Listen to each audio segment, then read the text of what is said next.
Bom dia! A paz do Senhor, meus amados. Hoje é dia 6 de setembro. Vamos dar continuidade ao nosso propósito em direção ao equilíbrio, à paz, a 63 dias de reflexão, né? Me perdoem pela voz, estou um pouquinho gripada, mas vamos lá mesmo assim. Vamos dar início à nossa manhã com a nossa oração. Fechem seus olhos e repitam comigo. Amém? Senhor, no silêncio deste dia que amanhece, venho te pedir a paz, a sabedoria, a força. Quero olhar hoje o mundo com os olhos cheios de amor, ser paciente, compreensiva, mansa e prudente. Ver além das aparências teus filhos como tu mesmo os vês. E assim não ver senão o bem em cada um. Fecha os meus ouvidos a toda calúnia, guarda minha língua de toda maldade, e que só de bênção se enche o meu espírito. E que todos, meu Pai, todos que se achegarem a mim sintam a tua presença. Me reveste da tua beleza, e que no decurso deste dia eu te revele a todos.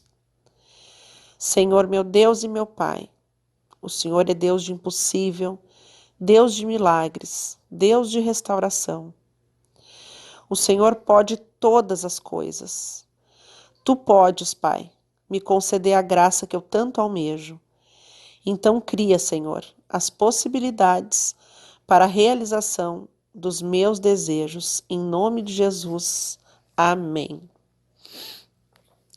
Amados, hoje eu quero refletir com vocês na palavra que está lá no livro de João, capítulo 14, versículos 13 e 14, e diz assim: E tudo quanto pedirdes em meu nome, eu farei, para que o Pai seja glorificado no Filho.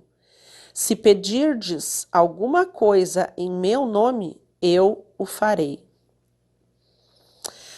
Meus amados, se a gente enfatizar a parte tudo quanto pedirdes, nós poderíamos concluir que Jesus haveria de conceder tudo e qualquer coisa que a gente pedisse. Porém, nós sabemos que não é assim que funciona. E nós precisamos ler este versículo com muito cuidado e analisar a palavra qualquer coisa no contexto das Escrituras. Tudo que nós quisermos entender da Bíblia, nós não podemos tirar conclusões de um versículo isolado. Nós precisamos entender todo o contexto. E um novo cristão, ou um cristão superficial, poderia olhar nesse versículo, poderia olhar para essa promessa e com uma motivação incorreta, porque ele não estudou a Bíblia corretamente, completamente. Então, quando nós estudamos as Escrituras, nós encontramos um exemplo em Tiago, que diz assim, lá no capítulo 4. E quando pedem, não recebem nada, porque pedem por motivos errados, para esbanjarem com seus próprios prazeres. Ué, mas se lá em João diz que tudo que a gente pedir a gente vai receber, como é que agora Tiago está dizendo que a gente não recebe porque pede errado?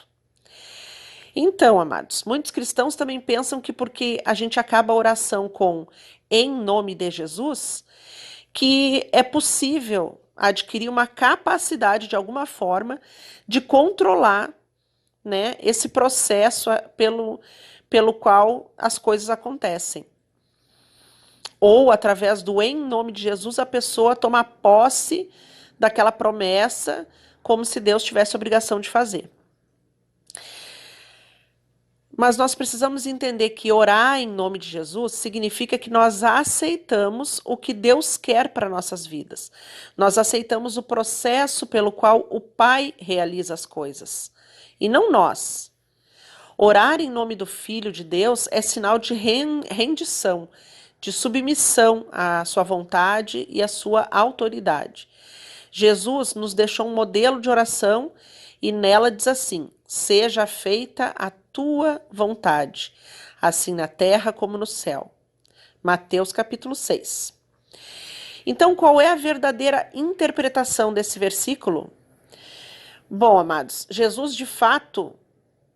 será que Jesus de fato prometeu que ele faria tudo quanto os discípulos pedissem, somente para que o Pai fosse glorificado? Ou seja, qualquer pedido poderia ser realizado e dessa forma o Pai seria glorificado? Jesus não prometeu que faria tudo que os discípulos pedissem. O que deve ser evidenciado, ou seja, a ideia que está sendo exposta nesse versículo, não é tudo quanto o homem pedir, mas sim quem deveria realizar o que fosse pedido. É a maneira de lermos que precisa ser mudada. Ou seja, da mesma forma que eles sempre creram em Deus e pediram ao Pai, agora, se eles pedissem em nome de Jesus, seria o próprio Jesus quem haveria de realizar todos os pedidos. Entendem? É a pessoa e não o pedido. Jesus, de forma alguma, em momento algum, ele se obrigou a fazer tudo que os discípulos pedissem. Seria até um contrassenso, né, gente? Porque nem sempre nós sabemos o que devemos pedir. Isso diz lá em Romanos capítulo 8.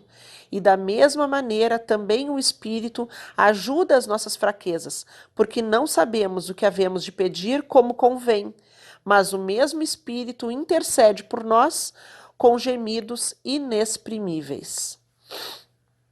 Então, o que seria de nós se tudo quanto pedíssemos fosse realizado, se nem mesmo sabemos o que pedir e como convém pedir? Vocês já imaginaram? Imaginar uma pessoa que tem um coração endurecido, que não tem um pedido justo, imaginar uma pessoa que não consegue perdoar, que tem ressentimento, que tem mágoas. Que tipo de pedido essa pessoa poderia pedir com o coração dessa forma? E aí tudo que ela pedisse, Jesus deveria fazer para glorificar o nome de Deus? Não faz sentido, né, gente? Então Jesus estava apenas se obrigando em realizar pessoalmente o que pedissem. O texto demonstra que tudo aquilo que a gente pedir a Jesus, será Ele quem irá se encarregar de realizar pessoalmente. Ou seja, é Ele que vai realizar tudo que a gente pedir de acordo com a vontade dEle, de acordo com a vontade do Pai. Então, ao tornar conhecido dos seus discípulos a sua igualdade com o Pai, mais uma vez Jesus demonstra que nós deveríamos crer nele, da mesma forma que criam no Pai, visto que o Pai estava nele. É este o sentido do versículo, trazer igualdade entre pai e filho.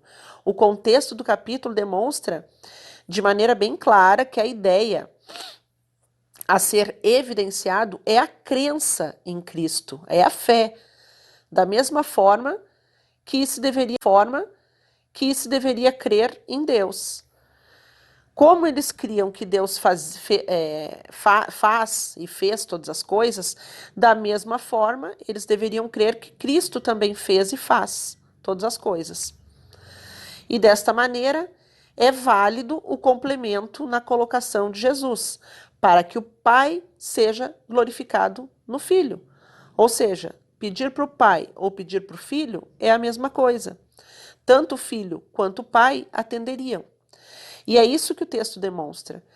Demonstra que quando Jesus realiza os nossos pedidos, é para a glória do Pai.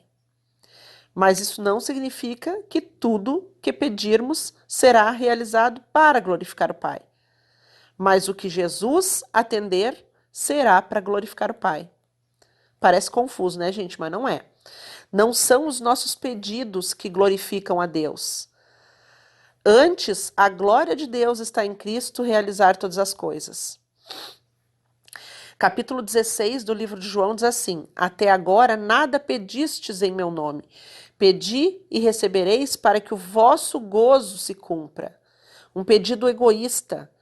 Jesus, um pouco adiante, enfatiza que os discípulos nada haviam pedido em seu nome até aquele momento. Apesar dos discípulos terem conhecimento da divindade de Cristo, né, que Cristo era o verdadeiro Deus e que nele está a vida eterna, ainda estavam acanhados em pedir alguma coisa em nome de Jesus.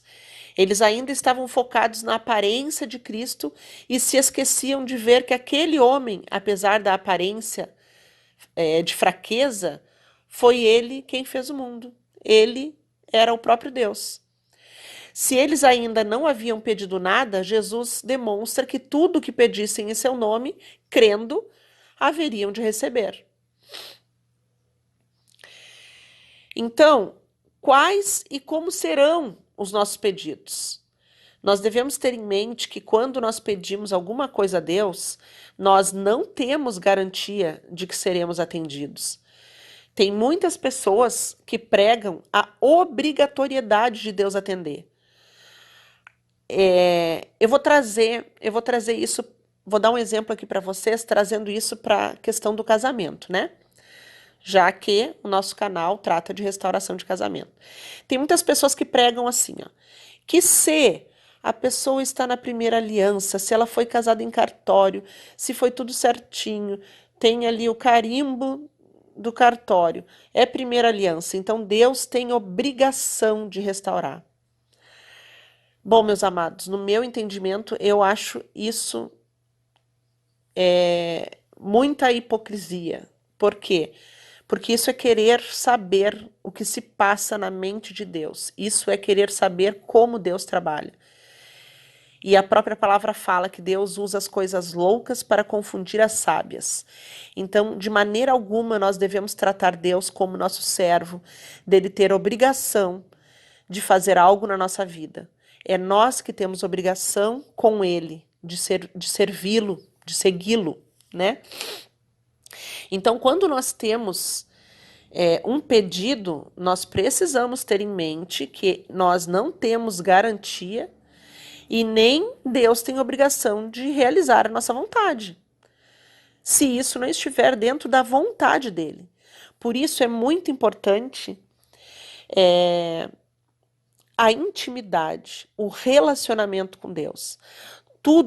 Todas as promessas, tanto dentro da Bíblia, nas Escrituras, quanto as promessas que nós sentimos no nosso coração, é fruto de relacionamento. Se Deus colocou no seu coração a certeza do seu pedido, Deus não é homem para que minta, nem filho do homem para que mude de ideia. Mas não é uma terceira pessoa, não é um pastor, não é um youtuber, não é nenhum canal que vai dizer para você se Deus vai fazer ou não vai fazer. Amém? Porque tudo depende da vontade de Deus. Mateus capítulo 7 diz assim: se vós, pois, sendo maus, sabeis dar boas coisas aos vossos filhos, quanto mais vosso Pai que estás nos céus dará bens aos que lhe pedirem? Então, dessa maneira, nós não devemos nos preocupar, pois o nosso Deus, ele é bondoso e ele não nos trata segundo os nossos erros. Amém? Então, os nossos pedidos, eles serão atendidos de acordo com a vontade do Senhor, de acordo com o propósito do Senhor. E Deus sonda os nossos corações. Ele vê a sinceridade, o quebrantamento, a humildade e o desejo de segui-lo, e não apenas um desejo de estar com Ele, porque buscamos por uma bênção. Então, gente, Jesus em momento algum se compromissou em fazer tudo o que a gente quisesse. A palavra de Cristo, ela foi empenhada para que tivéssemos fé no seu nome. O compromisso real de Deus é com a nossa salvação. As questões pertinentes a esta vida, nós devemos crer conforme Paulo escreveu lá em Romanos capítulo 8, onde ele declara que tudo coopera para o bem daqueles que amam a Deus e são chamados segundo o seu propósito. As nossas orações, elas precisam refletir petições que honram e glorificam ao Senhor. Eu creio que se nós temos um pedido justo, de acordo com a vontade do Senhor, de acordo com o propósito do Senhor, nós seremos atendidos. Porém, o tempo e o como cabe a Deus. Amém? Ou seja, as nossas orações devem estar com o coração limpo e devem ter as razões certas. Isso está lá em Salmos, capítulo 66. Nós devemos orar em nome de Jesus, de acordo com a sua vontade. 1 João, capítulo 5. E também devemos orar com fé. Mateus 21. Meus amados, a verdadeira oração, ela nasce quando prevalece a graça e todo o egoísmo é eliminado. E desta forma, nós estaremos totalmente entregues à autoridade de Cristo e à glória do Pai. Amém? Para encerrar, eu deixo com vocês uma palavra que está lá no livro de Gálatas, capítulo 2. Portanto, já não sou eu quem vive, mas Cristo vive em mim. E essa vida que agora vivo no meu corpo, vivo pela fé no Filho de Deus, que me amou e se entregou por mim. Então, a palavra para meditação no dia de hoje, João, capítulo 14, versículos 13 e 14. E tudo quanto pedirdes em meu nome, eu farei, para que o Pai seja glorificado no Filho. E se pedirdes alguma coisa em meu nome, eu o farei. Meditem nessa palavra e reflitam. Se o pedido de vocês é justo diante de Deus, se o coração de vocês está limpo e se o pedido tem as razões certas. E também reflitam se vocês realmente estão orando em nome de Jesus, para que a vontade de Deus se cumpra na vida de cada um de vocês. Vocês de fato e de verdade estão aceitando a vontade de Deus na vida de vocês? Reflitam sobre isso, amém? Até amanhã. Tenham um dia abençoado na presença do Senhor e até amanhã.